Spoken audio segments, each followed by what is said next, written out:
You have made it to Stu and the Nunn, an online radio show that looks to inform, educate, and hopefully make you laugh. Stu and the Nunn is a show focused on national security, policy, politics, and selfless service. We do this by not only interviewing guests, but also sharing our own perspectives and asking you, the listener, to interact with us on our show chat room, via our Facebook page, and on Twitter.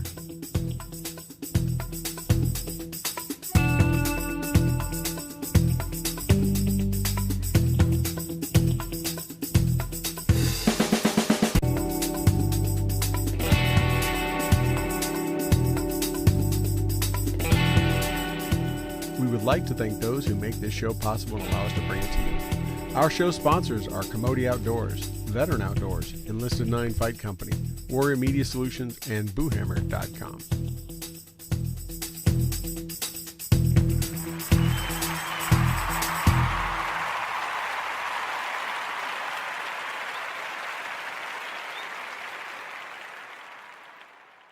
That's it, everyone. There you go. Welcome to another episode of Stu and the Nunn, July 23rd, episode 212. You got Stu here, and you got the Nunn, and we got a great guest for you tonight. But thank you, everyone, for joining us. Toby, how you doing, brother? I am living the dream, my dude. You know, like it is good to be back. We missed last week, mainly because you know, you were having that little retreat with your Afghan people, and well, I might have been partying on the beach, getting my coastal distancing in the third coast of Tejas. Is that what they call it, coastal distancing? Well, no, that's what Commodity Outdoors calls it, trademark. Okay. All right. And I wouldn't say Afghan people. I mean, I guess if they were Afghan, your people from Afghanistan. Yes, my team, or as our guest would say, my tribe. Yes, as we get together every year, at least once a year with families. The rest of the time, it's trying to slay animals, and that is usually no families involved except for kids. But we get together, and you know, as you know, Toby, we've been doing this since 2007, 2008, and. It's been a minute. It is that we've been doing this trip every year. We started out in tents. Now we rent a big ass house, and we just we're too old for that crap. We got a big Airbnb, and we got pool tables and hot tubs, and we moved beyond the tents. One of these days you'll rise up to the level where, you know, guys like in our chat room right now, John Kaiser and we just, you know, we rack up them Marriott points and we just stack them up in Spring Hill Suites. And just get after it, but you know, I've got a few points, right? You know. It's... I know you got some points, bro. That's why I'm throwing the dig in there. But hey, before we get too carried away, let's get into tonight's guest. You know, we got a really, really cool guest. You know, we got this producer guy named Rob. He keeps getting us these cool guys.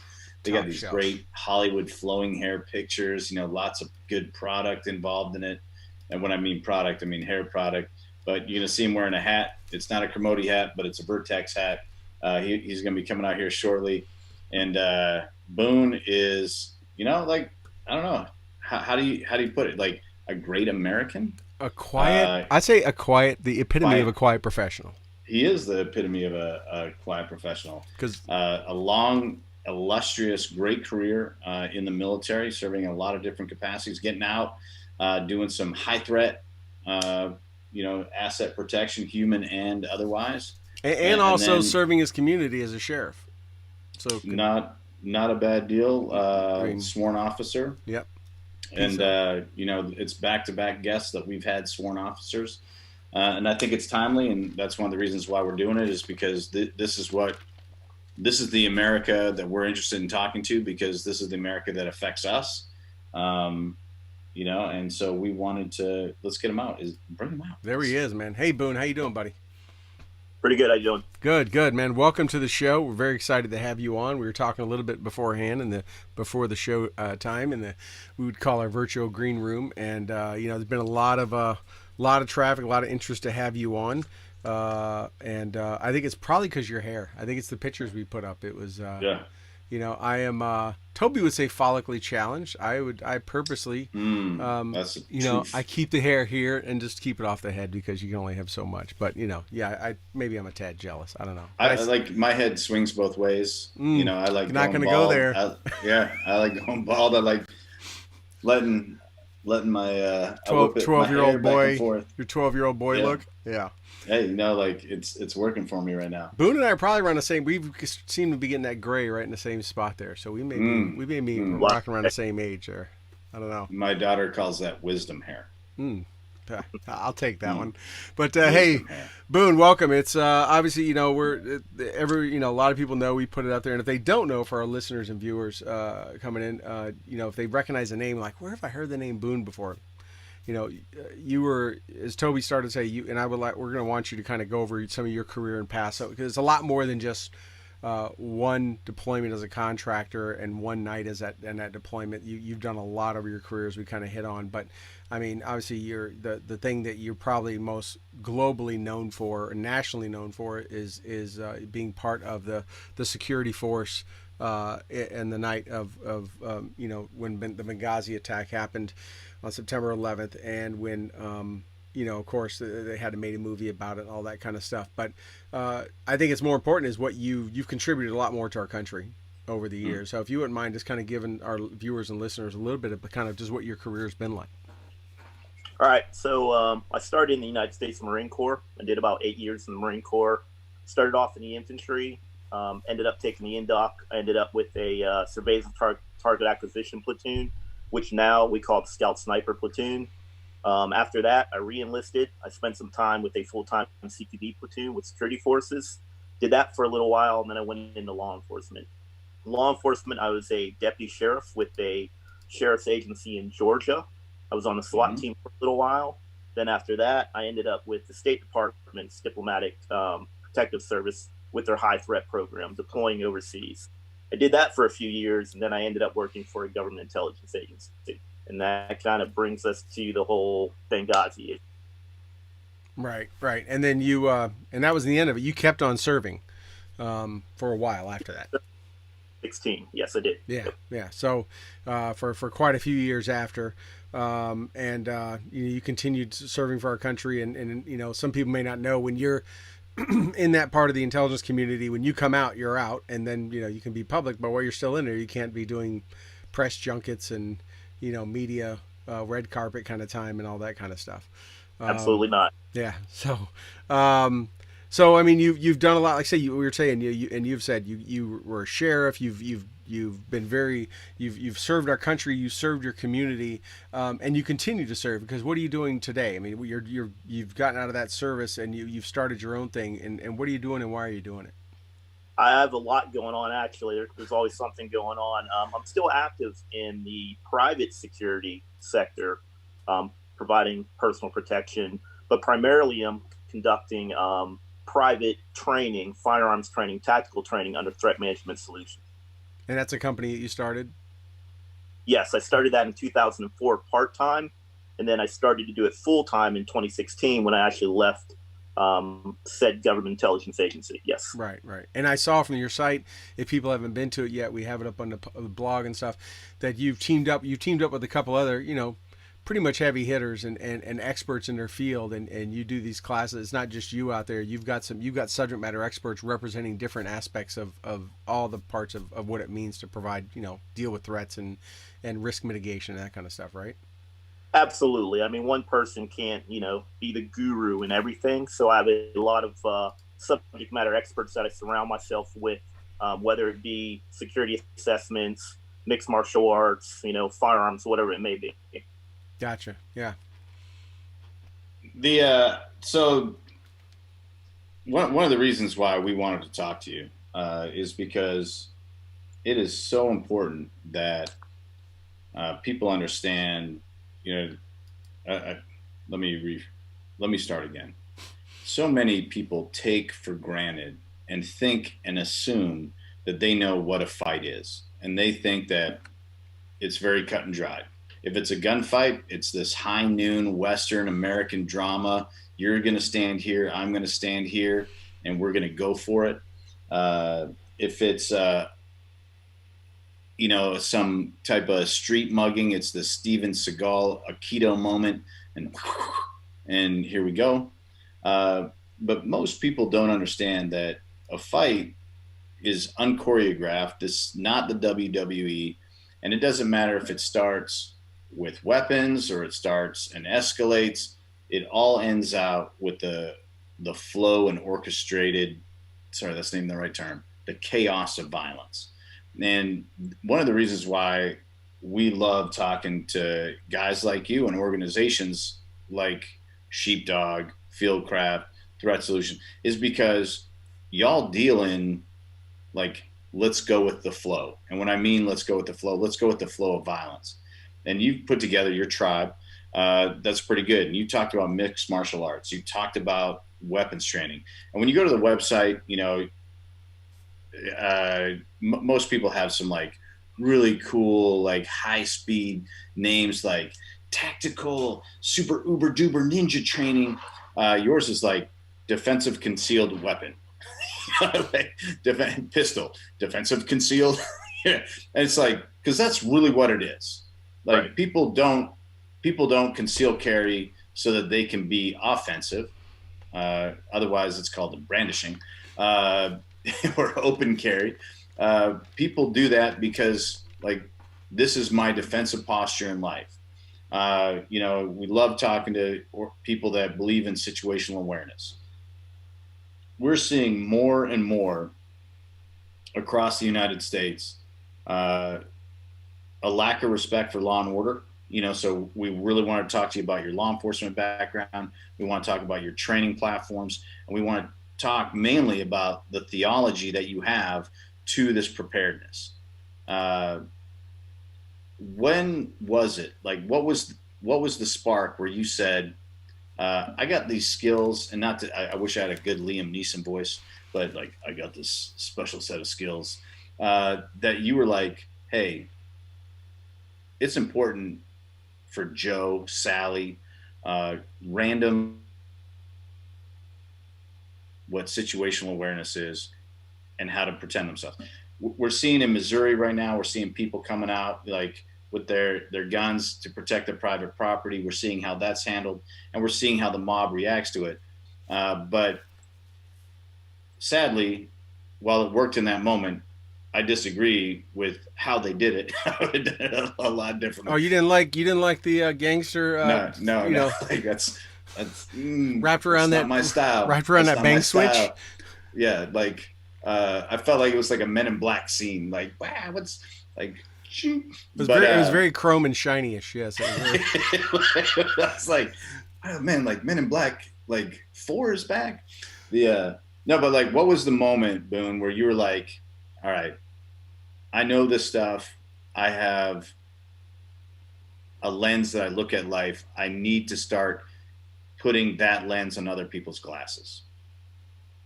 Well, it actually started back in 1994 when I became a firearms instructor and then a combative instructor in the military. And we would conduct training that was required for, our unit. And I had a sergeant come up to me and he asked me about a new team member we had. And he knew that, I grew up doing martial arts and boxing. He asked me, hey, does so-and-so know how to box? And I'm like, I don't know, why? And he's like, don't you think he should know how to box? And I'm like, sure. He's like, did you teach him how to box? I'm like, no. He's like, don't you think you should? And then it kind of dawned on me what he was getting at was, if I had knowledge that my team member didn't have, I had a responsibility to share that knowledge with them, whether it directly related to the job or not. So from that point on, I started to look towards my family. Hey, is my family protected? Do they have the training they have? And then I started looking at the community. Hey, is the community protected? Do they have the training that they need to keep themselves safe? So that's kind of like where it started. And then I continued to do that, throughout my career until 2004, where I established Threat Management Solutions. And then between deployments, when I was home, if I had a free weekend, then I would conduct open enrollment training classes for citizens. And then in 2016, that kicked off full time. But looking at the world is becoming more and more violent. And people need to realize that they're responsible for their own personal protection. Unfortunately, law enforcement doesn't have a duty to protect one individual. They're there to maintain law and order, but they don't have a duty to protect you as an individual. And that falls on you to protect your family and or yourself. That's like a really good point, because so you just verbalized something I was about to touch on. We like to think, and when I say we, I mean the royal we, the general public, that right, when we call the cops, they're going to be on our side. If we initiate the call, they become Team Toby. Right. That's actually not the case. No, it's not. No, they're Team Law and Order. Their team, here's the standard. It's written in black and white. It's inked. It's been passed. It's been blessed, ordained, however you want to call it. They are there's a little bit of gray area there. There's a little bit of courtesy. There's a little bit of discretion, professional discretion, if you will. But for the most part, they're not Team Toby. They're not Team Boone. They're not Team Troy. They are Team Law and Order. And right, just because we hit 911 or just because we think that they should be on our side, they're not. And despite what everyone thinks, just because we pay taxes doesn't mean we're their boss. I love seeing that. I love seeing that. The dude with 2 beers or a little bit of weed be like, I'm your boss. Yeah. But it's important, for us, we to understand, we need to do our part before you get there. And then we need to join. You don't need to join our team. We need to join your team as a law-abiding citizen. We need, and that's one of the things. And I was having a really serious conversation with one of the kids the other day, and it's hey, it's not the cop's job to be on your side. It's your job to be on their side, because they represent the law. And if you're not on their side, you're the bad one. It's not their job to vote for you for student class president. It's your job to get on community class ad hoc position. So let me build off that real quick, Boone. And just when you were a sheriff, when you've served in and around law enforcement, did you look at it that way at the time, or have you had a perspective change from the time when you served the community to today with everything going on? Do you see it in a different lens or anything? I don't see it in a different lens. I think that the community sees law enforcement differently now, and that's changed not for the better, but for the worse. But as a law enforcement officer, if I respond to a situation, I don't have the totality of circumstances. So I don't know. I don't know if Toby's a good guy or a bad guy, but I'm trying to piece this together and then solve the problem with the limited information that I have. In milliseconds on the fly. Yeah. Yeah, absolutely. Right. Yeah. Now, having said that, a lot of things are gray, and you have to use common sense and reason with a lot of your decisions as a law enforcement officer. And it's very important to have life experience so you know how to deal with people But yeah, at the same time, when you roll up to a situation, you don't have all the facts. You don't know who's good. You don't know who's bad. So you can't really take sides. You just have to go based off of the facts that you have. Remember, feelings a lie, facts don't. Right, right. And so just curious, that was a definitely good quote. Um, Yeah. from your time in law enforcement, your time in the military, working for different government agencies as part of a security force and different things, in reflecting, have you found similarities or things where you've built on what you learned as a law enforcement officer, for example, in some of the security duties you've been, interacting with civilians in the U.S., obviously it takes on a different perspective with local nationals, foreign nationals in another country. Of course, there's rules of engagement, there's different laws, but have you found that some of those things you learned there applied or helped you be better when trying to deal with a situation overseas? Absolutely. They absolutely do. From a tactical perspective, I kind of got my base in the military, and then I kind of took that over to law enforcement. So my hard skills were there.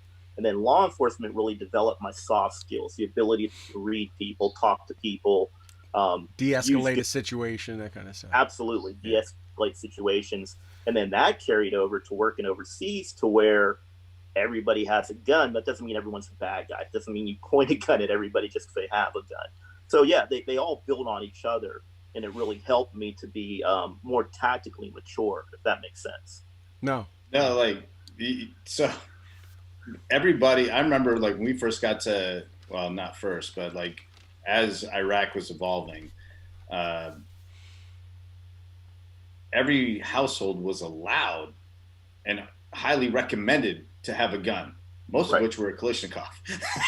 So, like, and that's the funny thing is like here in America is like, you're like, if you told everyone that they should have an M4 in their house or they should have an AR, we'll demilitarize it for everybody. Like, you should have an AR-15, and it's expected that you have one, and it's expected that you have at least 15 rounds in a magazine.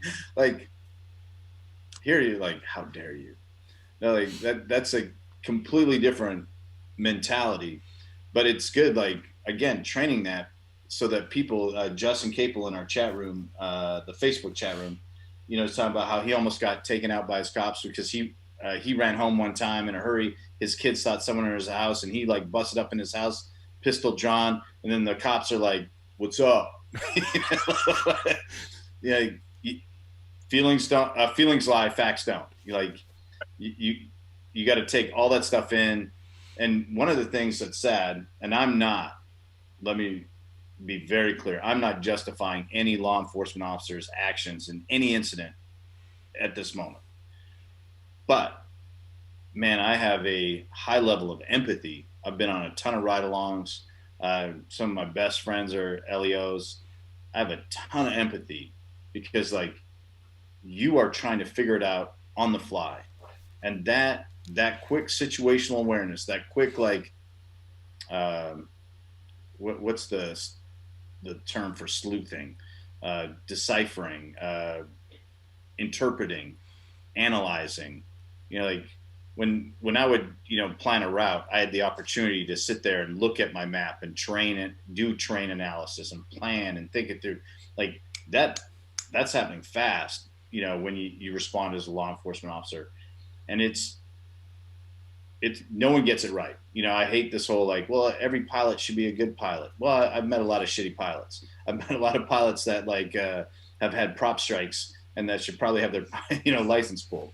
But like there's like I have a high level of empathy because like domestic violence cases, you show up and the assumption is like the dude's always the bad guy.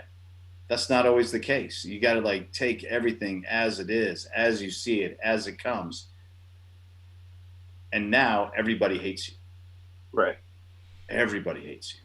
Yeah, it's and you can definitely relate to this, Boone. I mean, overseas, we have a thing called PID, right? Positive ID, shoot, no shoot. It's pretty straightforward in a combat kinetic situation.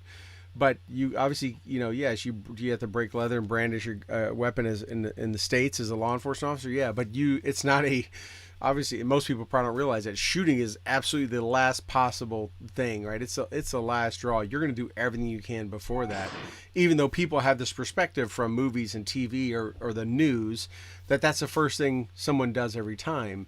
I mean, even in, and sadly we know this, and a lot of people may not, even on a deployment overseas, unless it's early on, I guess is the best way to put it, and when the ROE is the most loose, you can't even do that there. I mean, what I did in Afghanistan in '06 was completely different than what my son could do when he was there in '09. You know, we were much looser in what we were allowed to get away with, and so even being overseas in a threat area doesn't even give you that. So in the States, when you're responding to a domestic or responding to, you know, someone calling in, thought they saw someone snooping around the house, it's definitely not coming in guns blazing, because you may come in and instantly be dealing with a mental situation, a de-escalation, and that kind of stuff. And I could see why you said that helped hone your soft skills. Absolutely. That must be a fine balance. So I'm curious how you handle that overseas when you went back over there, when you're dealing with less than reputable people that you're always, everyone you look at could be wanting to kill you at any moment, whether they had a gun in their house or not. And you still had to put that face on and try to treat them like you cared about them and respected them, even though they were not you're in their country. It's a high threat area. And you had to act right. And I imagine that's not easy for a lot of folks to do.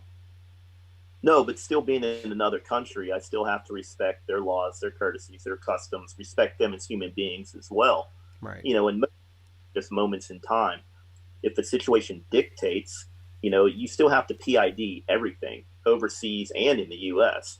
If there is a chance that there's an imminent threat and deadly force needs to be used, then it needs to be used. If it doesn't, it should always be a last resort, right, regardless of what theater I'm in.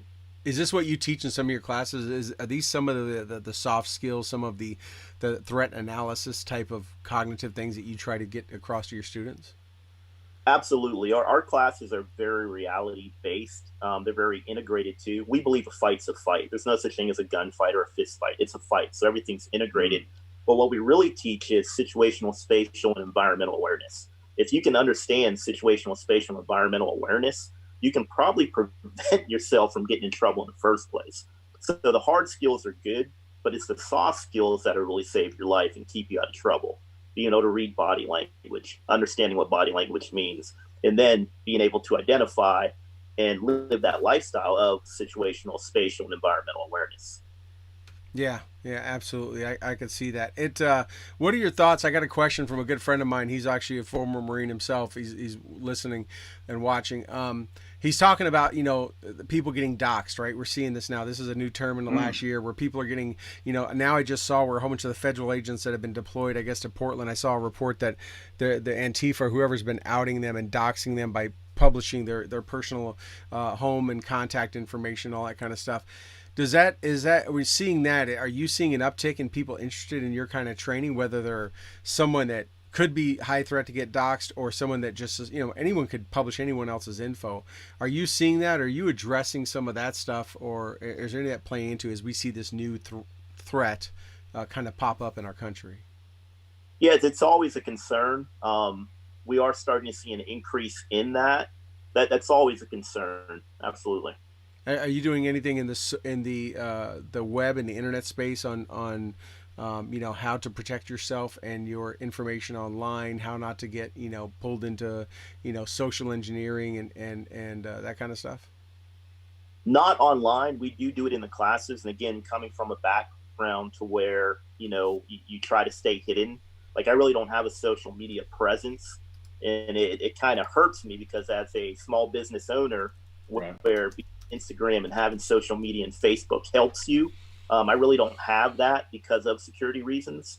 I do have the Instagram, but in our courses, we do cover that. We cover people, we cover and tell people how to maintain good OPSEC and personal security, but that's not something we really put out online.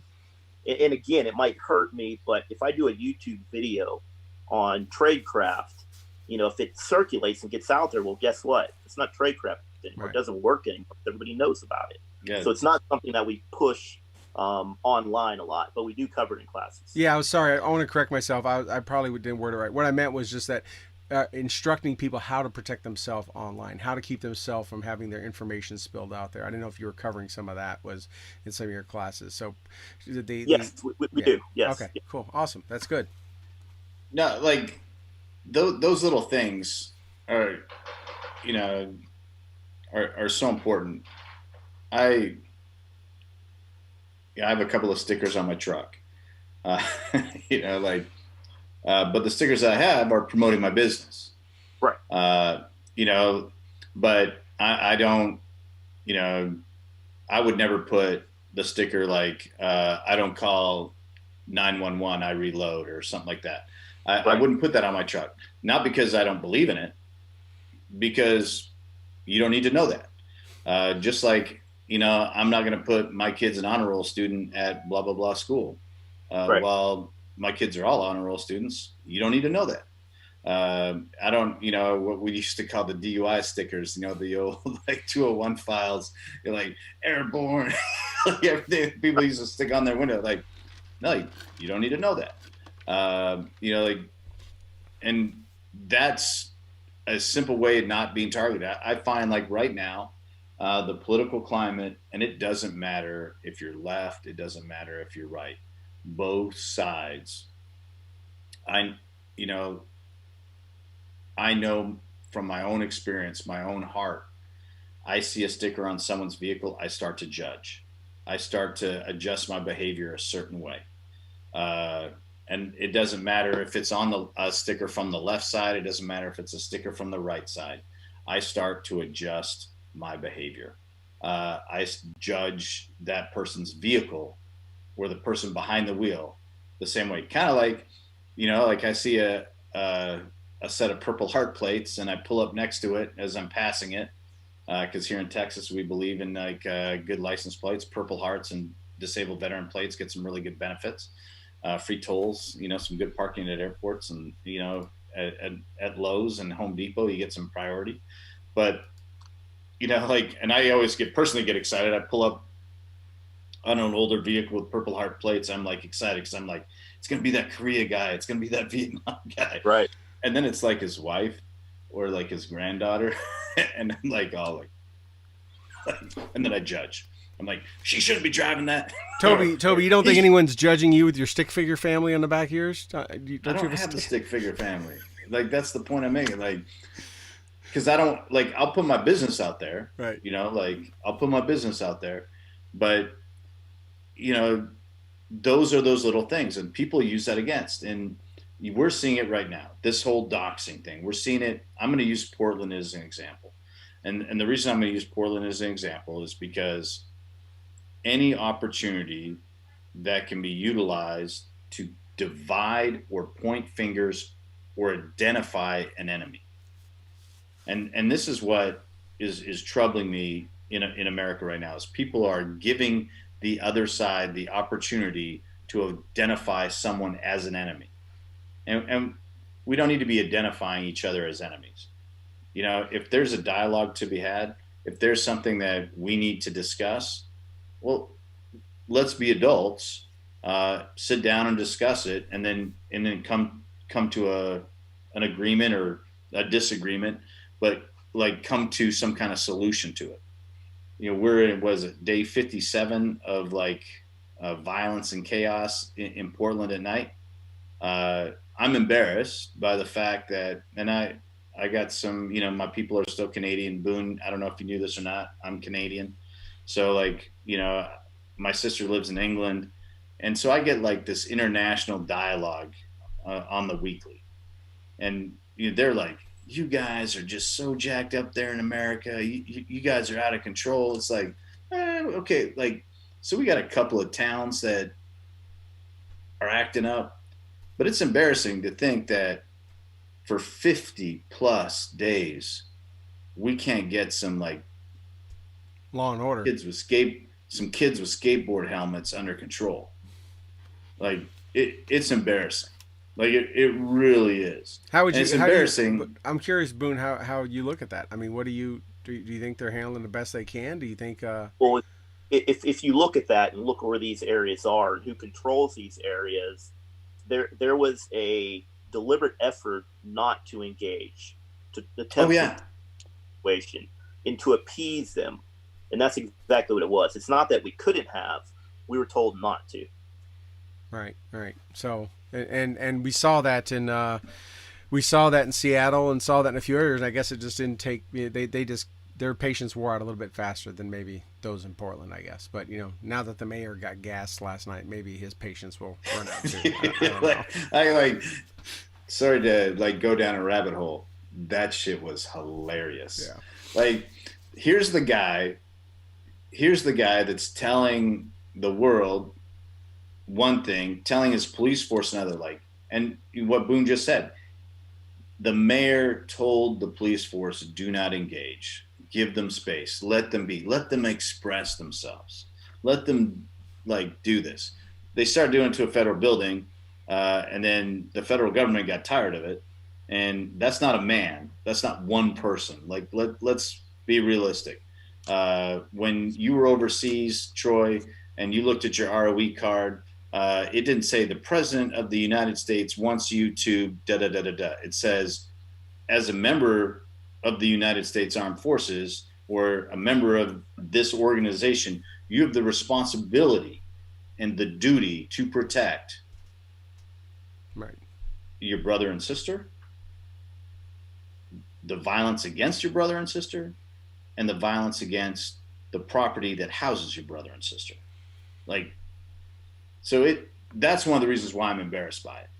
Yeah. But it cracks me up. That dude's out there hey, we should all be good. And even the riders are turned on him, and then he gets it from both ends. They're yelling at him, and then he gets gassed. And then he had that cheap ass mask, and he was trying to hold it to his old face with his goggles. And I was hey,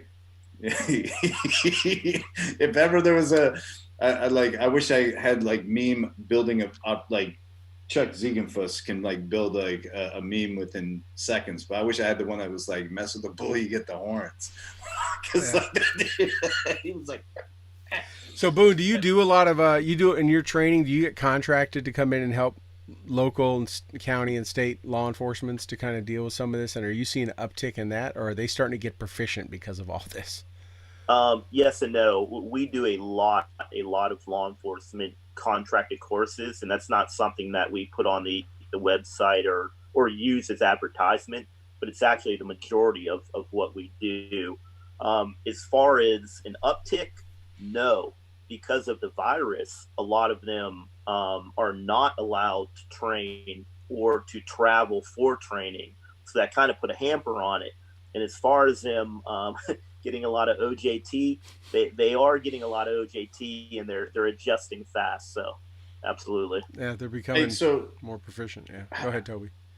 Hey, sorry about that. How do you feel about states or cities, specifically, I'm going to use Minneapolis, that said that they would fire any law enforcement officer that sought training outside of their department?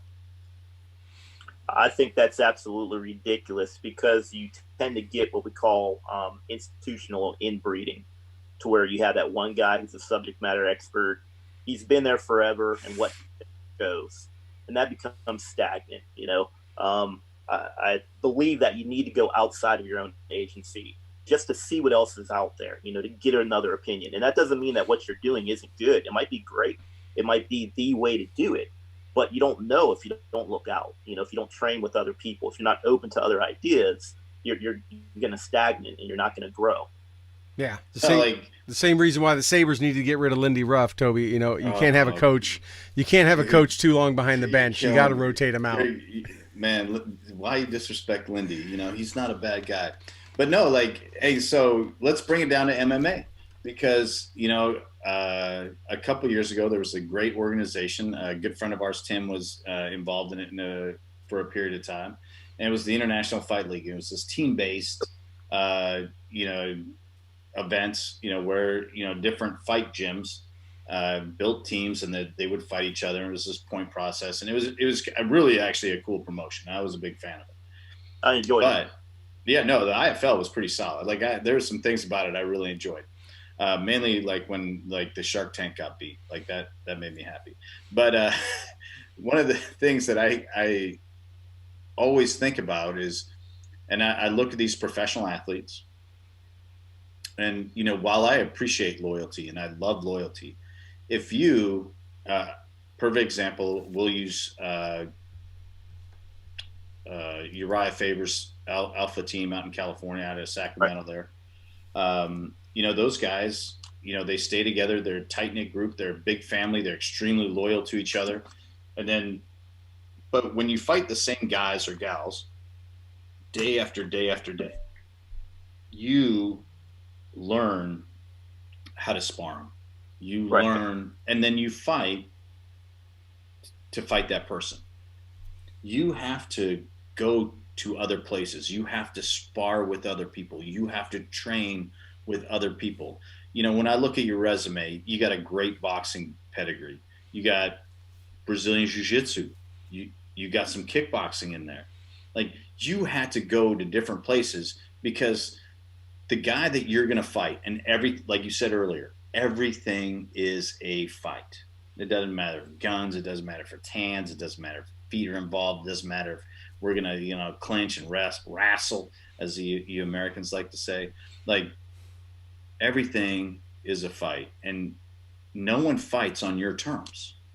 Like, you hear these wonderful announcers, these great color commentators like Joe Rogan and stuff like that, talking about certain people and the way they fight. A good friend of ours, Randy Couture, would always put people up against the cage and impose his will. You would hear those terms used a lot. Like, that's actually not how a fight goes. No, that's not how a fight goes. Rarely, and in any situation, are you dominant? Rarely in any situation do you have this strategic, tactical, and physical upper hand. In a fight, things are always going the opposite to what you think. And if you sit there and you think that people are going to fight on your terms and you're going to dictate it, the guy that's robbing you, the guy that's jacking your car, the person that just kicked in your door, the rider outside your house with a Molotov cocktail, he's not thinking hey, what does Toby want me to do in this moment? Right. And you got. Go ahead, Toby. I was going to say, do you, in your classes that you teach and advising or trainings that you do, and not just now in your company, but you've done over time, you've trained a lot of people. Do you teach them all these different flavors? Do you try to teach that variety of being prepared for absolutely everything, from the guy that wants a sweep to the guy that thinks he's the next Muhammad Ali, or how do you do that? Yes, but mentally, you can't have someone that has a technique for every single move or every situation. It's just impossible. So again, having that mindset, having that ability to adapt and take advantage of mistakes is really what you're trying to teach them. You're trying to teach them to think, more than you're trying to teach them a certain technique, and you want them to memorize the technique. So if you can teach them concepts, then they can apply those concepts to whatever situation they happen to be in. And was talked about before, fights are chaotic. They're not like you see during a sanctioned MMA match or a boxing match. It's not like on TV. It's dirty, it's violent, and it's ugly. It's very ugly. Right. And it's no different than that than a kinetic fight that the military does, right? And the fact that we can't teach every soldier, Marine, or whatever, every single possible scenario. All we can do is give them the concepts and the basics and hope when they get out there, they can make a split-second decision and it's the right one, right? Whether it's through muscle memory or just they remember and they know what they have to do. But yeah. Hey, I want to jump in a little bit. We're not going to go into a lot about what happened in Benghazi, but we do have a question, have a couple things. And you can answer how you want if you have an answer or not, but we have a couple come from the chat. One is, were there any cringeworthy moments that you saw in the film versus the real thing? Was there anything you kind of went, and you don't even have to go into the details to ruin it for anybody, but just, was there anything you kind of went, well, it's Hollywood, they had to do it? Or is there anything that you're like, wow, I wish that really did happen? That would have been really funny if, we were running down the street and the dude's yelling, "Go!" and they're watching the soccer game, which probably did, but. Yes, but it's not what people think it is. So 3 of the guys from the team were on set to keep them honest, and they did pretty good with that. And Hollywood actually didn't do a bad job. What they did, what I disagreed with, was they condensed characters, they deleted characters, and then they changed what some characters did. Just to give you a quick example, to really drive home the human connection, on the rooftop, they used Jack and they used Roan. because they went to Buds together. They had a relationship. The things that they showed in the movie that Jack did on top of the rooftop was actually done by Tig. So that kind of bothered me, because in my opinion, there was no reason to change that, especially if that's what really happened. But I understand they wanted that human connection for the movie. So that's something that I didn't like. But other than that, the movie wasn't too far off. Technically and tactically and how it played, they were pretty much spot on. But like you said, because they probably had, they had three people that were going to make sure they got it right. And, exactly. Yeah. Right. Yeah. Good. Okay. Yeah. I know. You have some things like the, Jack Krasinski's character. The call home and the in the drive-through and all that stuff. And Toby and I, knowing a number of different movies that have happened over the years and kind of knowing the real story behind some of those, we know that sometimes they put that in there. They got to have the heartstring pulling moment. They got to have whether the wife's on the phone while the guy's in the middle of a tick on a Thrias satellite. That kind of stuff. Sometimes there's a little bit extra thrown in, but that's Hollywood. You got to do it in 2 hours, right? So you got to establish character. Right. Yeah, that's interesting and not surprising that those kind of things come in. But like I say, they didn't take away from the overall story. You worked for a number of years after doing that. Obviously, you have opinions on how things went down or didn't go down. Did you find it? Was it challenging to continue working in that job with knowing what decisions were made or not made and how you felt about that?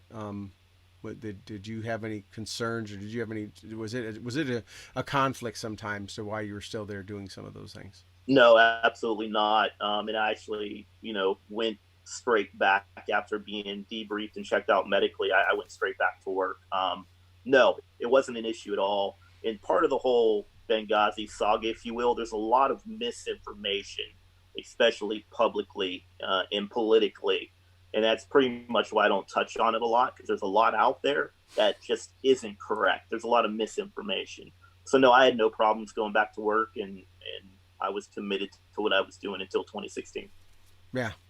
Well, not surprising, right? People have their narratives they want to spin sometimes, and they're going to use whatever event to do that. Is there anything that you've seen just prior to that that in your military career or law enforcement career or other contracting careers that you think that you felt the story or the narrative or something out there just didn't get it right? I mean, I know from my own deployments, and Toby does too, that I'd be downrange and something would happen, and if it happened to make the media, the news back here, which was rare, sometimes and it wasn't a major thing like the Benghazi thing, but it was just something that made the media. And you're like, that's not even close. Like, who came up with this story? Because I was on the ground. There was nobody there that saw this or that happened. Did you have those kind of same things when you were deployed and stuff? Absolutely. And you're always going to have that. And I think part of that problem is that, now we look at the media as if it's fact-based, and it's not. It's politically driven, and it's a business, and it's run like a business. But that's not the way America looks like it looks at it. Back in the day, we used to turn our radio on to get news or pick up the newspaper, and that was real journalism. Right. Real journalism doesn't exist anymore. So now, anytime we see something, whether it's in the newspaper, on TV, or social media, we need to ask ourselves, what do they want me to think, and why do they want me to think that way? And then we need to look for multiple sources to vet that information and then sift through the real story, what really happened. Right. And that's probably from everything to what the media is saying about an incident to numbers that the media reports across everything going on, right? And you're right. Me and Toby have talked about a number of times. We look at alternative media sources, whether overseas, BBC, other places, Ireland news, whatever. Just to try to get almost like a triangulation, right? As we would say in the military, right? I need three different sources to point to the same thing for me to maybe think that's really the truth, versus just the same channel every night kind of thing, right? It is the three different perspectives all kind of point to the same thing. Absolutely. Yeah. Go ahead, Toby. So it's Thursday. So this morning, after today was leg day, Troy. Never skip leg day. Never skip leg day. I love leg day like I love my wife. It's Thursday, so I always book a little bit of time to myself on Thursdays to make sure that I'm up on current events. The way I do that is I hit four major channels. Usually it's CNN, Fox, BBC.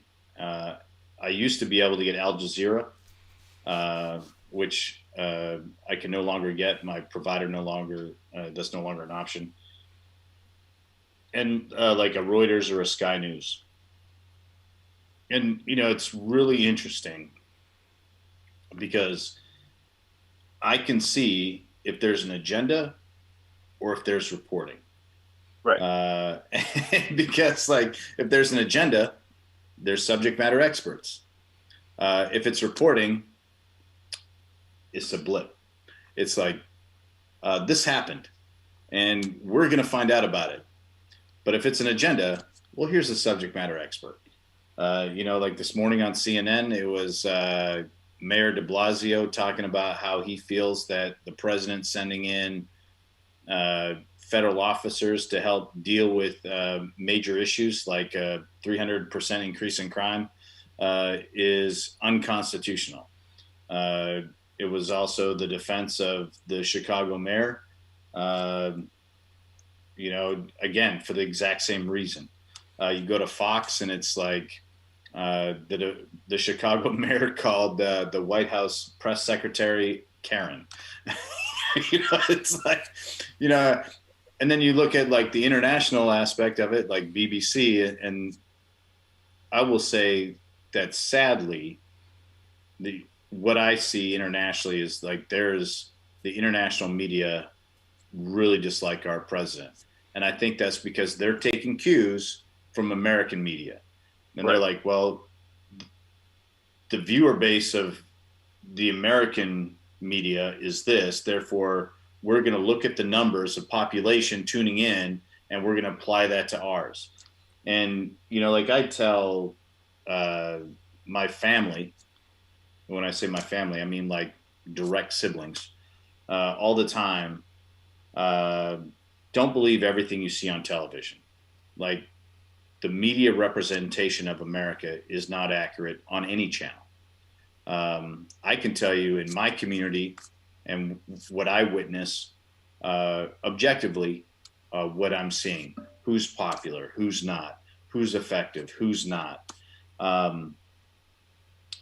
But when it comes to some of these things, and right now, like people, there was probably a 5-minute diatribe on 2 of the channels, maybe 3 of the channels this morning about how the president of the United States is trying to utilize the chaos that's going on as a political opportunity for re-election. And yeah, well, maybe he is. But I gotta believe 90% of the people that live in this country want law and order. Right. You like, I don't like getting carjacked. I don't like taking my dog for a walk and getting shot at. I'd much rather not be in my country packing all the time like I had to when I was overseas. I'd like to be able to, right? We talk about, I mean, you're definitely old enough, Boone, to know, right? When we went out as kids, we came back when the sun went down, right? Mom and Dad didn't worry about us. They didn't know. They were just like, yeah, it's like now it's like, where you going? I got you. I'm tracking you on your phone, checking every place. It's none of us would want to have a society like that. Which is good why you do what you do, Boone. It's good why you teach people, and hopefully people are listening. So, hey, Boone, tell everybody, I know you don't have a big social presence, and, we're grateful that you had the opportunity to come on. Tell everyone how they can learn about taking classes that I think are exceptional that you guys do. I personally think that, the defensive, concealed is good, but where can people find this? It's in our chat room, but tell them where they can learn more about it and what you think the most important thing as a citizen or a community member or community leader they could learn, and how you can help do that. Well, they can find information on my classes from db_Boone on Instagram, threatmanagementsolutions.org, which is my website, Integrated Combatives Group, which is Benjamin Glossop's courses, which I'm one of the instructors, or shootingclasses.com.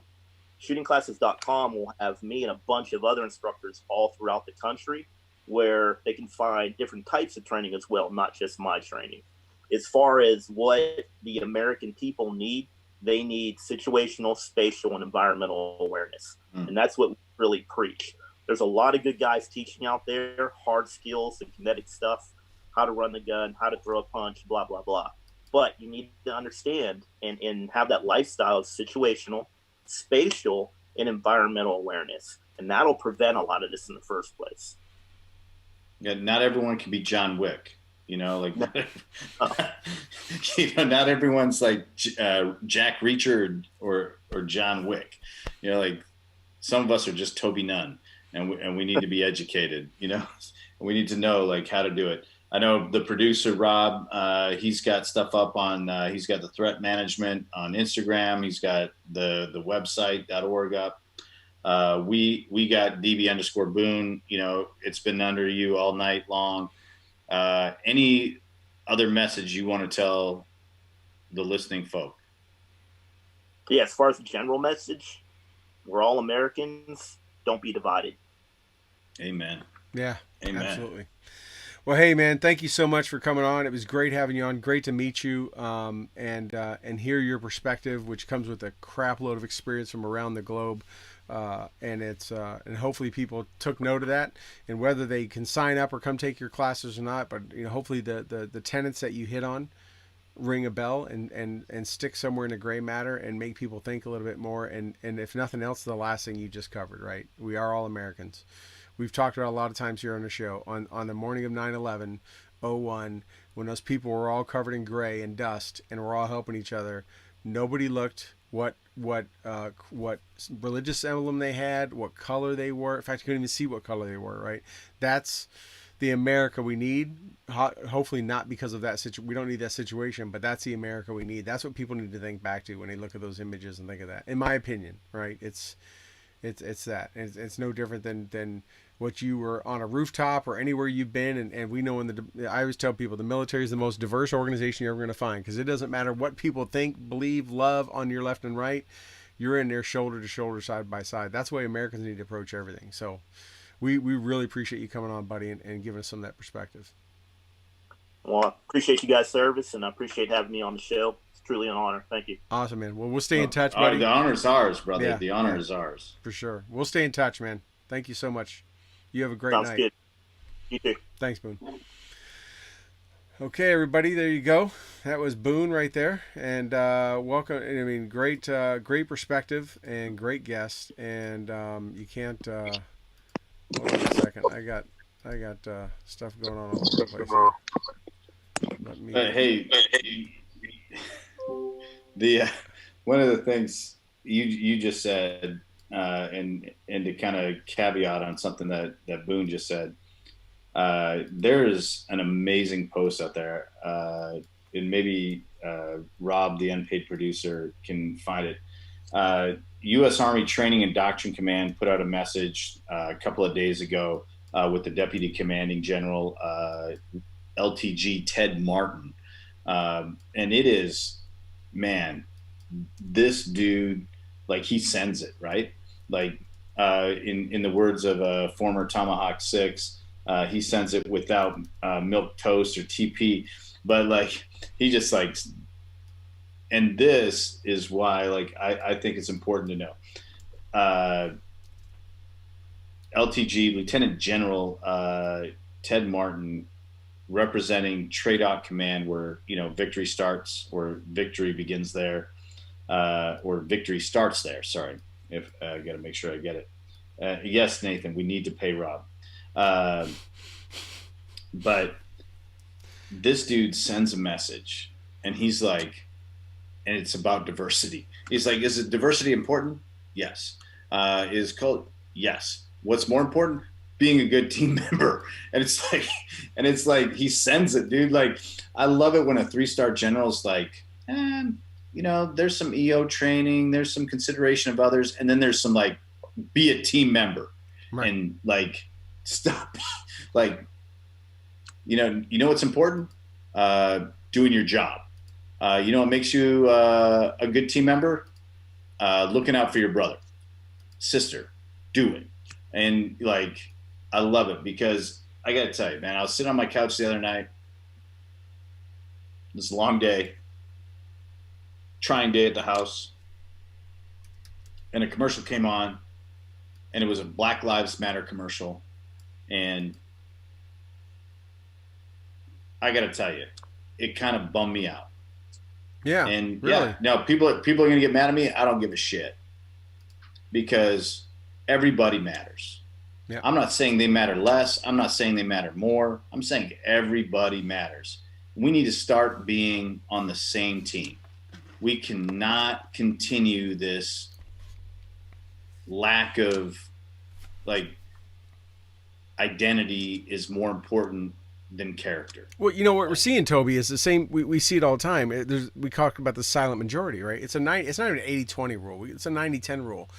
There's 10% of the people that are being allowed. It's a 90 and act like they're representing everyone. 90% of the people aren't saying anything. And we keep talking about the silent majority, but they seem to be not as silent anymore because I saw a thing today. I don't know if it was one of a friend of ours sent, where there was going to be a defund the police protest up in Boise, Idaho, and hundreds turned out in favor of them, right? We saw it the other day. We saw the young black lady in New York City that threw the black paint on the Black Lives Matter and just smeared it all over to cover it up. And we're seeing more and more people of color that are standing up saying, hey, I don't think that way or say that or believe that just because everyone says I should or do.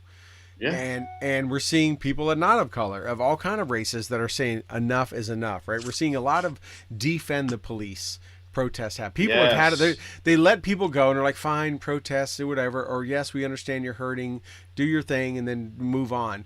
But I think they're wearing out their welcome, whether it's 56 days of violence or it's all that stuff. Well, that is a perfect example. So last night, when old whatever his name, Snow or whatever that jackass's name in Portland is, and I don't give a shit what his name is. It's irrelevant. That dude's irrelevant. That dude needs to disappear. Everyone that was holding the signs and protesting, they were not oppressed. They didn't represent. Dude, how can I represent a demographic I'm not a part of? Right. Like, and to go there and commit violence in somebody else's name, like it just doesn't pass the adult smell test. And like, stop telling me that I'm like every morning, and you've seen my phone and you've made fun of me personally because I know like how you feel about like unanswered emails or like emails on your thing. But like every morning, like I've gotten a bad habit of just like purging emails and unsubscribing and like, from things that I was like, man, I really like that company's product. I've never been the guy before where I was like, well, I'm going to stop doing this because this company has this policy. Like, I don't care who Chick-fil-A, worships. That's not why I'm the same way. People say, I don't want to watch that movie or listen to that musician because of how they believe. You know what?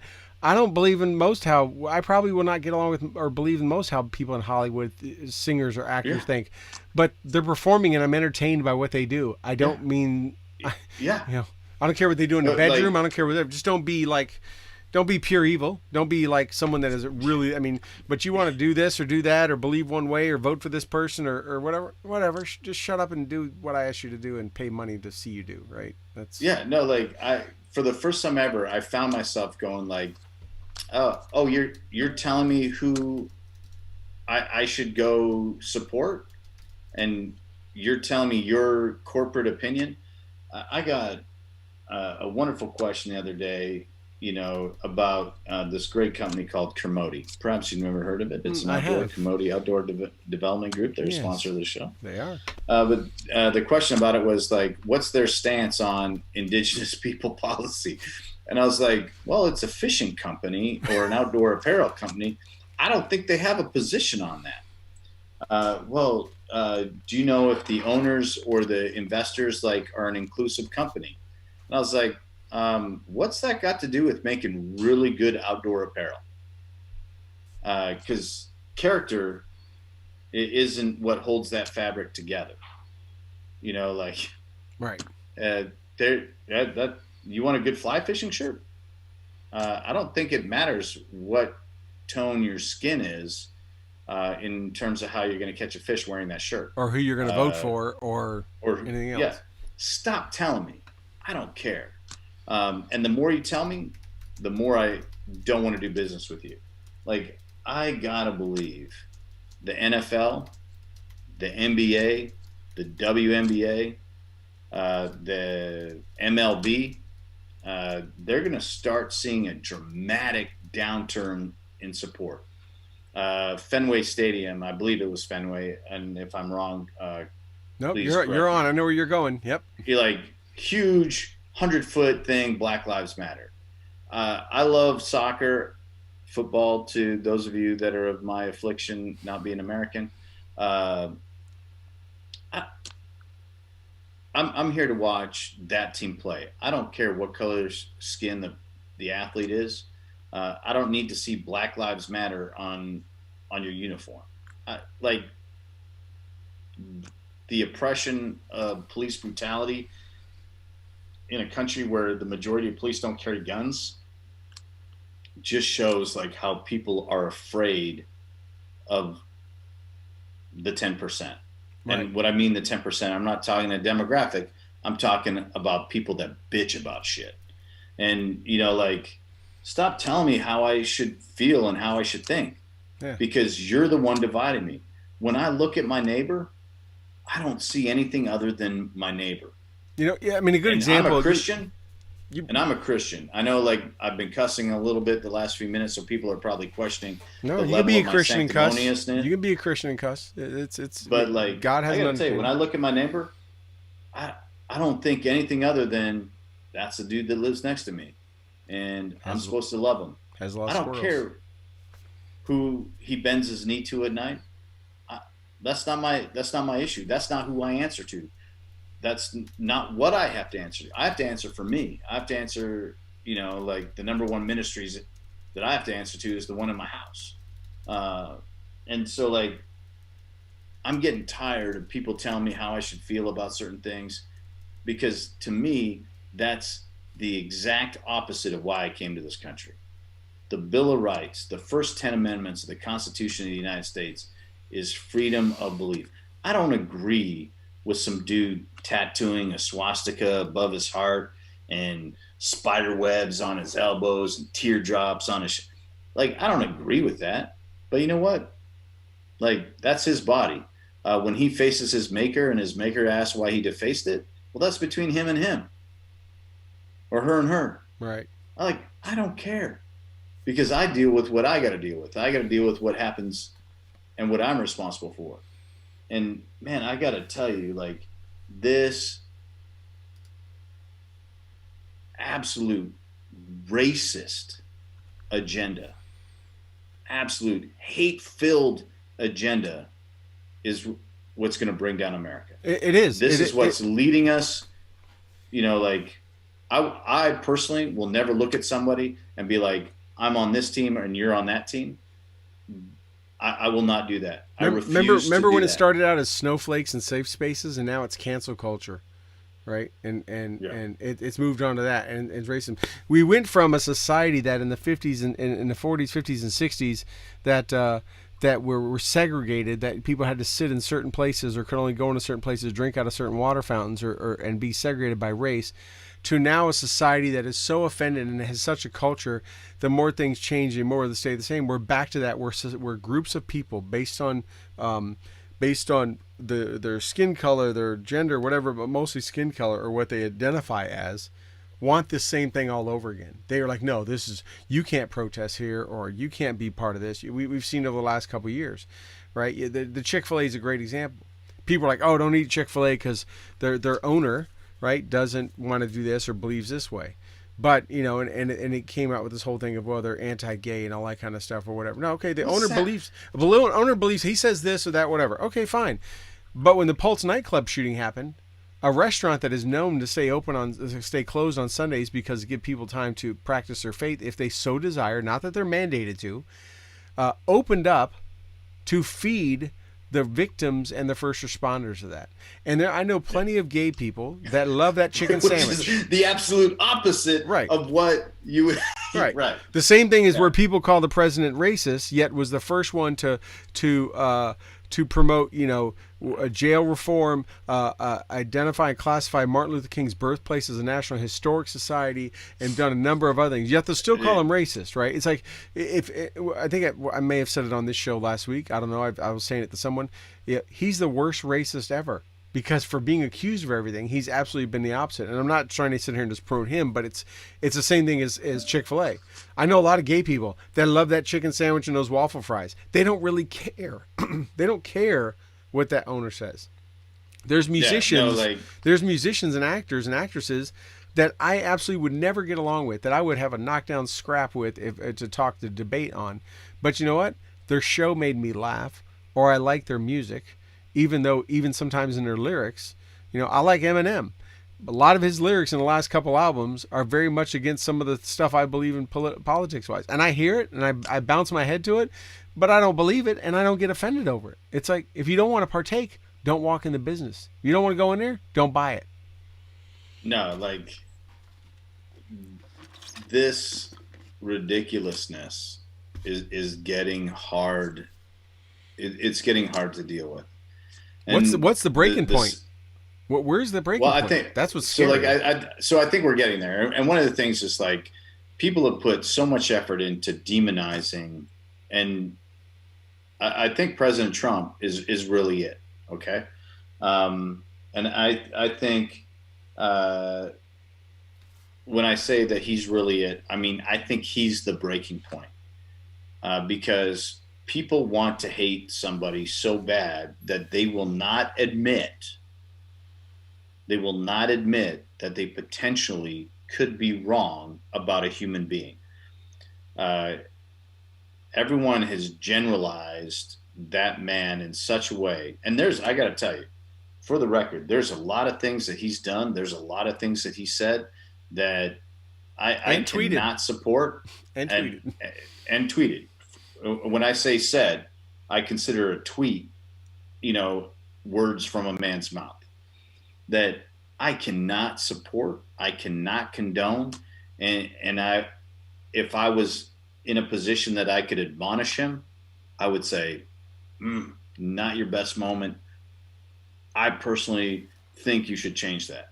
However, the guy is considered and called the most racist guy of all time. I challenge you to tell me what one of his first 3 executive orders immediately after swearing the oath of office are. And most people will be like, they'll come up with some crazy bullshit. One of the very first things he did was protect historically black colleges. Yep, that was the first. Yeah. Who is the first president to protect the home of Martin Luther King?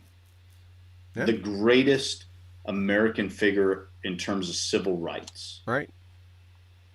Who is the first guy to protect his home? And who did his family stand next to when he did it? That's what I mean. He's the worst racist ever if he's a racist, right? And I got to imagine what it does to dude is everyone's and now I got to tell you, I heard something the other day, and I got it. I understood what they were saying, and it was from the rapper T.I. All right, so I don't listen to the cat's music. I might have heard 1 or 2 things that he's done or collaborated with. I don't know much about the dude. I know that he's got some popular things. I know that he broke some laws, spent some time in jail. And I'm not judging him on that, but he said something, because everyone was always like, the MAGA, Make America Great Again, is racist. And I never got that. I was like, how can wanting the country to be great? Because in my mind, Toby's view, America's greatness came from the willingness to work together to defeat Nazis. In my mind, the turning point and what made America great was the willingness of everyone in the country, as well as all of North America, my people, Canada included, to buy in against fascism and to create a mechanical system to build things faster, build things better, get them on the battlefield, and provide bodies to support it, and stand up where our weaker allies, brothers and sisters in the world globally, could not. And to me, when someone said make America great again, I think of the greatest generation. I think of what it took to do that. So anytime someone's like, well, make America MAGA, that's racist. And in my mind, I was like, what's wrong with wanting to be awesome? Like, we're a world leader. What's wrong with wanting to be on the winning team? And I'm not talking like Charlie Sheen drinking tiger's blood winning. I'm talking about like anti-fascist, right, defeating evil, and like building business and making it so that every one of our kids have the opportunity of a collegiate education, making sure that every one of us have access to some of the most unbelievable healthcare and healthcare innovation in the world. Like, I'm telling you, Ethiopia is not the country that's going to solve this virus. It's a Western country built on innovation that's going to solve this. And I'm not saying that in a racist way. I'm saying that in a capitalistic way. Right. Like, look what we're doing now. Look at the what's happened since this thing has come out. I mean, we're moving at a blistering speed. And look, no one's trying to sneak in. No one's trying to cross the border to pretty much any other country except this country. Now, in the last election, a number of people said they were going to cross the border, head north, but that didn't even happen. You know, we've talked about that a number of times. It ain't as easy as people act like. Canada has like these things called standards. Yeah. No one's sneaking across. Like, no one's trying to get into Mexico. No one's trying to get Chelsea. to. Yeah. Ask Chelsea. I mean, and when I say Chelsea, I don't mean Clinton. I mean Manning. Yeah. That's Chelsea. I mean, even the Canada works. Even the couple formerly known as the whatever Prince and Princess couldn't even hang there. They had to go to L.A. Right? They would. Hey, no, like. They didn't want their country. They couldn't even be. They couldn't even handle it in little England, right? No, like, dude, the Commonwealth is strong, bro. Yeah. Like, I'd say there are 3 countries in the world. There are 3 countries in the world outside of America. There are 3 countries in the world that you don't want to mess with. Number 1, Canada. All right, and people are like, oh well, you know, like they're apologetic. Okay, apparently you haven't watched Letterkenny any season. 2, Australia. Everyone's like, oh, Australia's crazy. They like pass some crazy gun laws. Okay, yeah, they did do that. Check out their immigration. Yep. You want to see like a no bullshit like answer to like we don't like the way things are going in our country. Check out Australia because they're savage. Number 3, the neighboring 2 islands, New Zealand. Who hasn't got a tear in their eye watching a haka, and who hasn't got a blue vein throbber watching a haka? Right. Because that's the most warrior culture you will ever get. Yep. And no apologies from either them or Australia when this whole thing happened. Dude, you want that anger against you? Yeah. Like, have you heard of the sport rugby? Yeah. Like, I'm not talking a Matt Damon film. I'm talking like straight up rugby.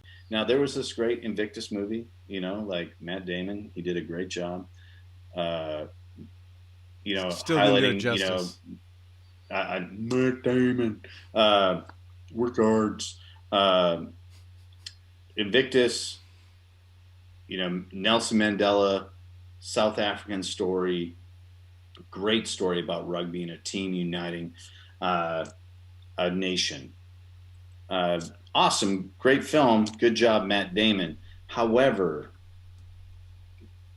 no sporting team in the history of all mankind strikes fear in the heart of anybody, even people that know nothing about rugby, more than the All Blacks.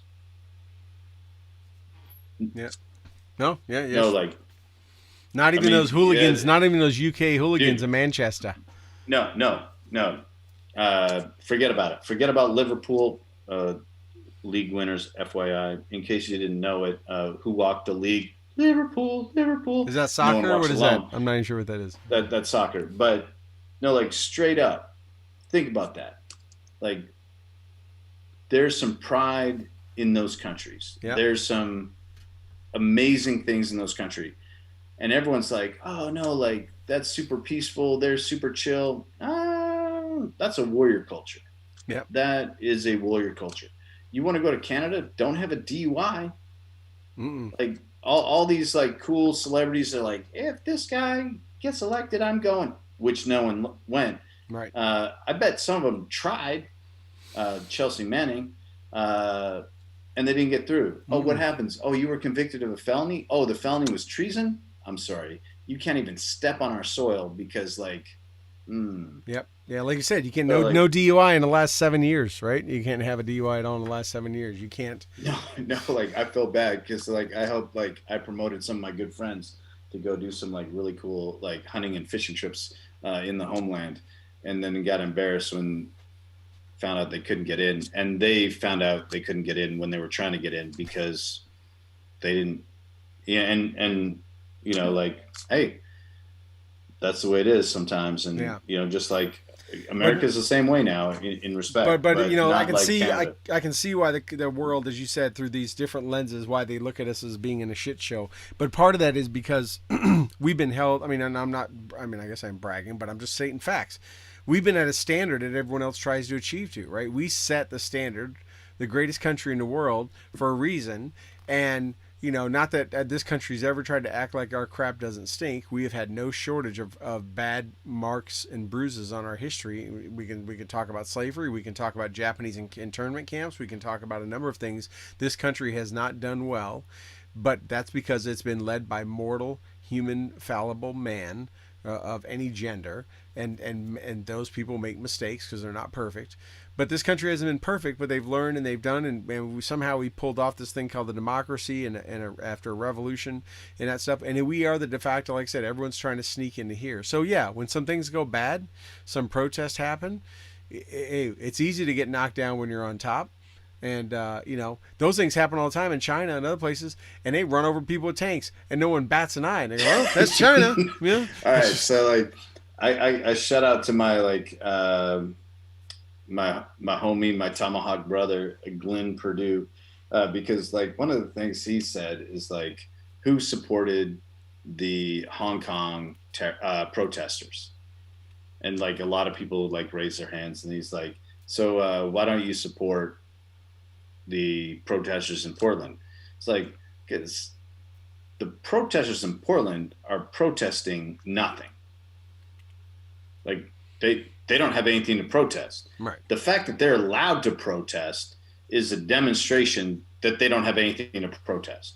Like what are they protesting? Let's dial it down to, like, what oppression are any of those young children, 20 to 30-year-old white people, mostly. It doesn't matter the race, right? But mostly they're not. They haven't been oppressed. What are they oppressed with? Are they oppressed with free speech?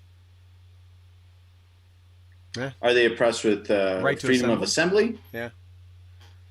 Now everyone's like, oh, the stormtroopers, all this, like, harsh words like unmarked vans. What you saw was someone's cell phone footage, video of a dude getting scooped up and thrown in a van, and the people that did it they weren't in unmarked uniforms. They were in marked uniforms. They just didn't engage. And honestly, I got to tell you, that was the most peaceful apprehension I've seen in a long time. Yeah. What do they want them roll up in an MRAP? Dude, I mean, like two dudes walked up out of a minivan. Like they're like, hey, we got some kids. We just dropped them off at practice. We're gonna scoop up some shithead real fast. And, like, they walked up, no guns. Nope. Everything holstered. They walked up with some Protec helmets. They walked up. They, like, disregarded. They didn't stiff arm. They didn't do any of that. They just disregarded the commentary of the people nearby, and they grabbed a guy that they knew, and had evidence of committing a violent crime, and they took him peacefully in a Toyota Sienna with the and doors. then like It hit the power and door. then we're like, yeah, Bob, if you will. Hey, what kind of music do you like? Hey, let me give you a little inside track behind the music here, Toby. Every time my unit got deployed to New York City, which is every time it went to Code Level Red, from when we invaded Iraq in 2003, the shoe bomber, the RNC convention in 2004. Every time my unit got deployed, guess what we were in? Minivans, because that's the only thing they could rent big enough to carry as many people as possible in by fleet. I, as the first sergeant, would have to sign for 18 to 25 minivans of every flavor and color I signed for that they would mass bring to us, because that's the only way I could move soldiers to the airports and move them to the railroads and move them to the place. And we would have 8 dudes, National Guard soldiers, kitted up with weapons, heading down the Van Wyck Expressway to go to their duty station. What else are we going to put them in? I'm not going to put them in Humvees or MRAPs or anything like that. Minivans. Yeah, there's more of those than there are white panel vans. No, like everyone, like, it cracks me up. And, you know, this is something we should have talked about with Boone, but it cracks me up how people are like reacting to like this video. They're like, these unmarked, these hooligans, this unconstitutional thing. It's like, I just watched 2 dudes walk. I wouldn't even use the term range walk, because they kind of like sauntered up to a dude. The dude put his hands up and they were like, hey, you're our guy, and come with us. They didn't play into the get back. Dude, it was the most nonviolent apprehension. And yeah, it was an unmarked vehicle, minus like the Enterprise sticker, I think that was in the back of whatever they were. Great commercial. Great advertising. Now we will pick you up. It may be an unmarked, but even the dude driving was in full gear with like brace and helmet, and he was driving. I mean, he wasn't, you know. And he was pissed. He's like, I'm not even supposed to be here right now. like, because that's uncomfortable. Like, dude, he's got that full chest rig. He's sitting straight up. Dude, you know that shit's uncomfortable, right? Like, he's driving with the tip of his toes, because like the way the chest rig is, he can't get like his feet properly to the pedals. Because he's got to have the seat. He's got to have the seat forward, because the dudes need room in the back to bring in their guests. Dude, it's all bad. Everything is hilarious, because you're like, they're pissed about that. They're pissed about like that. Like, why don't you get pissed about like other shit? Why don't you get pissed about like where people, like, where were you when we were like scooping people up in Katrina? Like, you think that's bad? Right. Like, we talked about Honore at the beginning of the show, or did we? Was that even we before did. the show? I brought it up at the beginning. Yeah, like, dude, like, come on, bro. Well, one thing about that video, though, did you see the video from last night where the couple of officers like cleaned house at that one federal building? If you haven't seen that video, you've got to watch that. It's like 2 dudes, and they cleared out. They literally were moving bodies, not with guns. There wasn't dude with a gun at the end. No. But they went up there, and there was all protesters, and they started grabbing, and they were hurling dudes like they were freaking, like they were Neo in the Matrix. They were just throwing dudes left and right. Literally. I also enjoyed that. Oh, yeah. And I also enjoyed that, not because, like, I'm a fan of violence. I enjoyed it because, like, that was a dude using the appropriate amount of force for the shenanigan bullshit that he was faced with, and being effective. And he was trained, and he knew how to do it. Yeah. So here's the thing. It's like, people are like, oh, these guys aren't trained. They keep talking about BORTAC, right? They're talking about, or BORSTAR or whatever. They're talking about the border agents coming in and do it. Like, hey, these guys are trained to deal with this exact thing.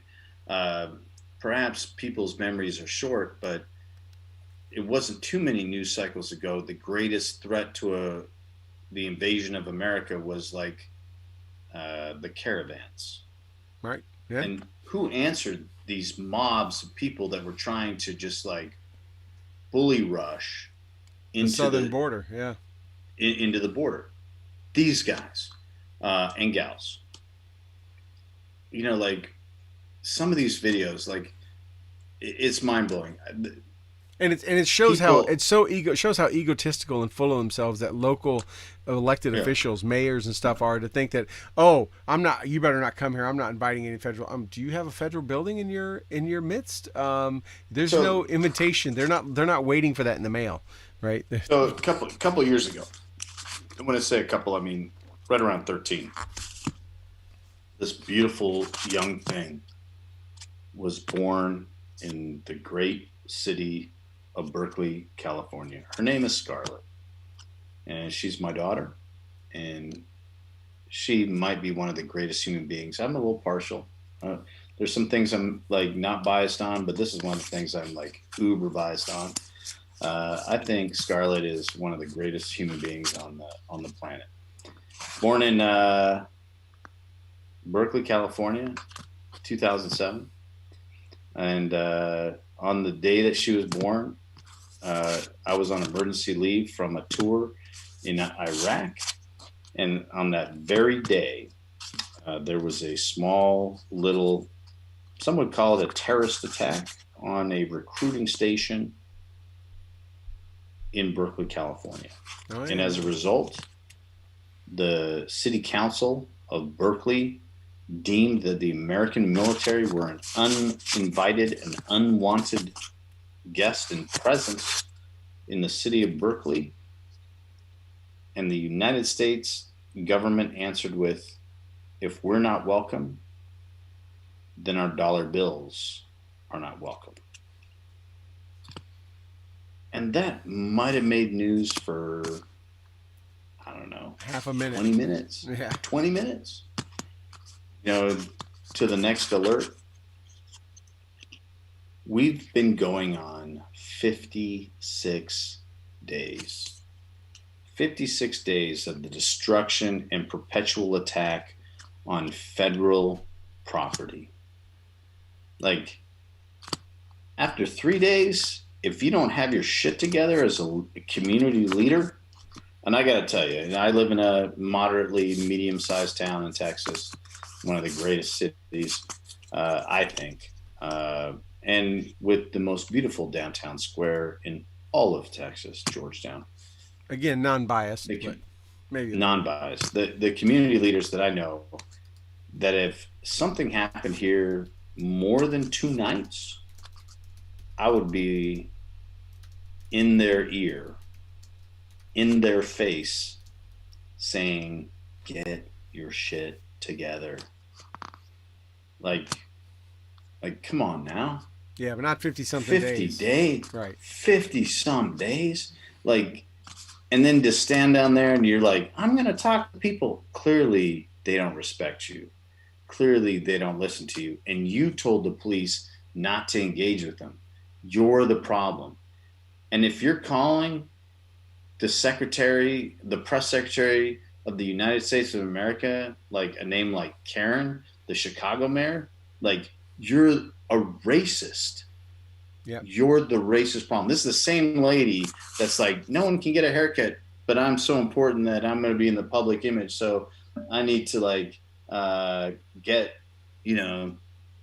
my hair did. Right. And it's a shame, dude. Downtown Portland's gorgeous. I've spent some time down there with our good buddy Scott awesome. Kesterson. I've been down there, I've walked those streets, went to the Starbucks, went and had dinner.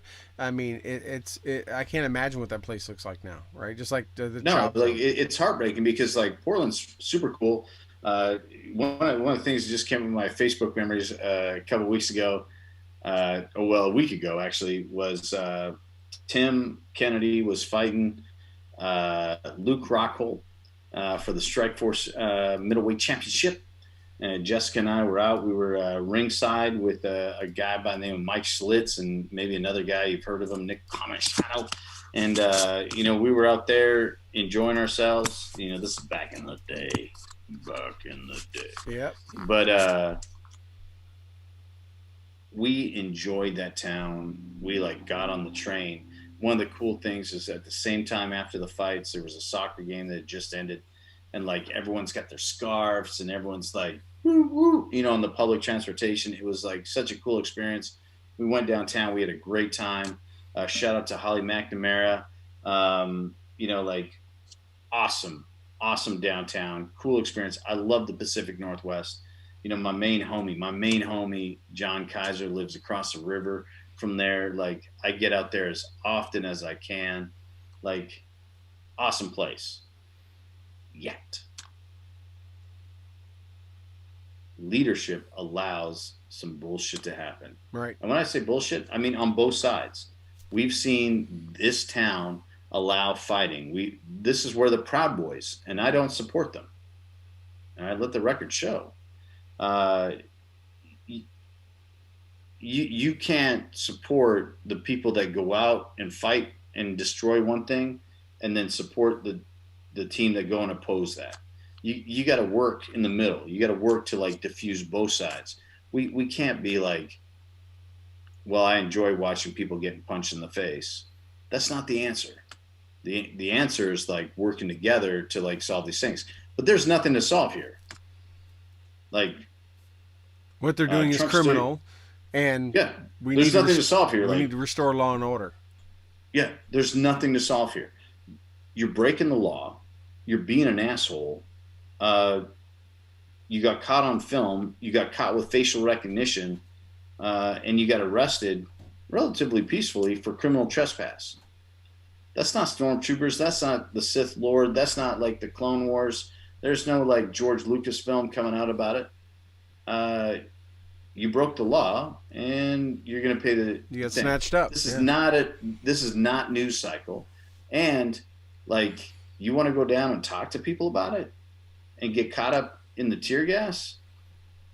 Oh, hey, last time I checked, inciting speech isn't protected by free speech.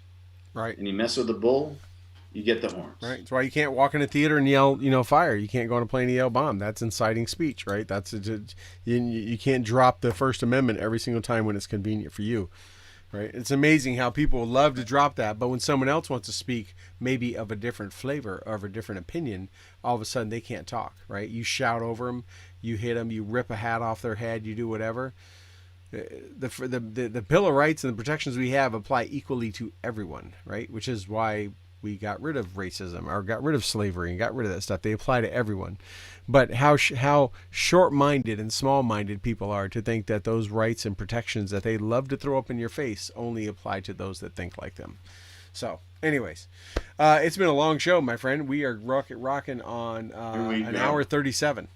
So we should probably wrap. Yeah, it's been a long one. So anyways, that's what happens when you're off for a week. We got to catch up. There's a lot to talk about. So it's all right. We had a good break. I had a break. You had a break. We're back. We had a great guest tonight, Boon and Dave Benton. What a great, good to get his perspective. And everyone probably kind of felt like they knew him a little bit from the movie that have seen the movie. And but hopefully learned a lot more about him and his character, and you kind of get some of the human nature behind some of those that Hollywood represents. But so on that note, one quick thing, and because I know like a lot of people are like, and I'm glad Justin Capel asked a question in the chat room you addressed. There was a couple other questions in the chat room.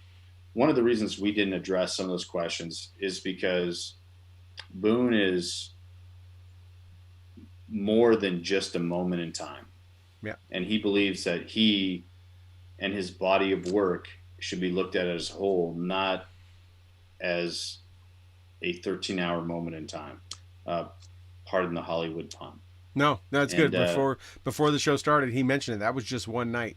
And it reminded me so much of what our good friend Dave Bellavia said when he got the Medal of Honor. He said that was actually not even the worst night that he got the Medal of Honor for. He said the worst day was 3 days later, but you'll never hear about that, right? You only hear about the one thing. And so like for those in the chat rooms and listening right now, asking why we didn't press and ask more about that moment is because like as men, we appreciate and we know that we are more than a tiny blip in time. Right. And if you want to learn more about Boone, definitely go to his website. Reach out to him, take his courses, be better, for doing it. But man, we had someone in the chat right at the very start that said they've taken one of his courses with him before. They've taken one of his pistol courses with him, which I thought was awesome. I wanted to bring that up to him, but I just passed and we got too deep into it. But yeah, no, like, you know, please, like, understand that, hey, we weren't ignoring you. We weren't, you know, not like pushing somebody on something. It's just because, like, hey, I personally, and Troy, I'm going to speak for you on this as well. Like, we respect and we appreciate someone's like, look at me in the big picture. Don't look at me in this tiny little way. And, you know, well, like, there's some Hollywood notoriety to it. Like, right. As he said too, there's 3 other guys that have been out there really, you know, they left the work. He had to stay in the work. They were out there pushing it, and he said they did a great job talking about it. And really, I mean, the story's out there.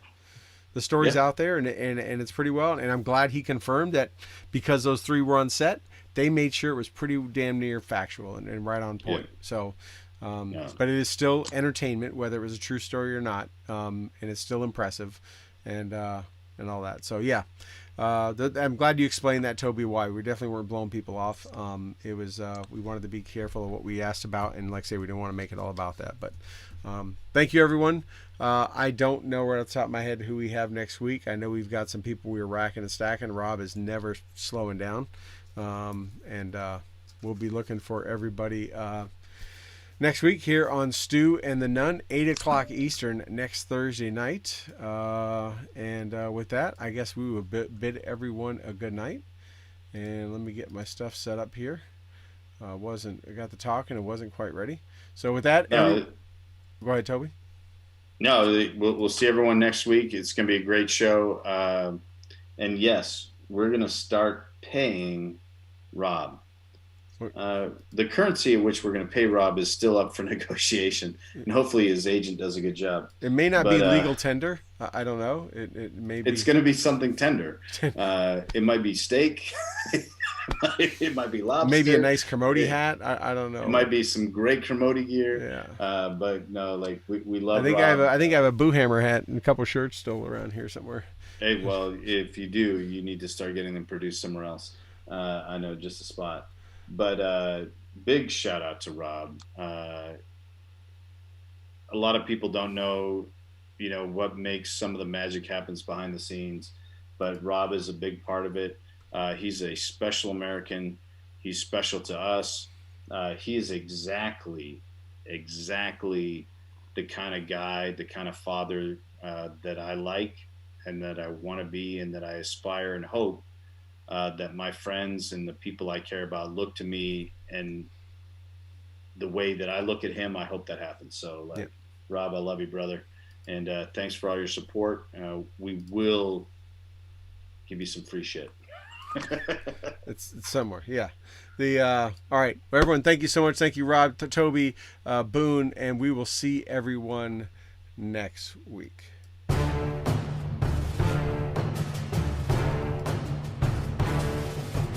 Well, that wraps up another episode of the Stu and the Nunn Show, and we hope you had as much fun listening to it as we did hosting it for you. Don't forget to like our Facebook page and follow us on Twitter.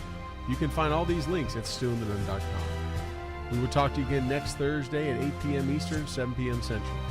Also, we'd like to thank our sponsors, Kermode Outdoors, Veteran Outdoors, Enlisted 9 Fight Company, Warrior Media Solutions, and BooHammer.com. Thank you again, and have a good night.